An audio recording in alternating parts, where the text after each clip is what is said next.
Hello mga suki, ito si Mr. Palengke ko. Andito ako sa Divisoria. Ito yung aming supplier ng carrots. Si Miss Ana at saka ng aming mga sayote. Ayan. Ito yung aming mga supplier. Andito ako ngayon sa Divisoria. Bihira ako pumunta dito kasi palagi ako nasa bahay. Alam niyo ba, nakakapamaling ako dito sa pamamagitan lang ng online order, then ang bayad ay GCash, bank transfer. Ibig sabihin, lahat ng bagay pagka gusto ay may paraan. Ayan. Ito yung kalagayan po ng Divisoria tuwing gabi. Good morning. Ito, umagang buena mano.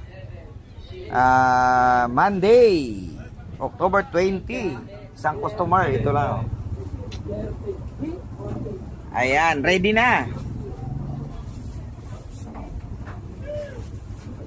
Isang customer lang to ngayong umaga.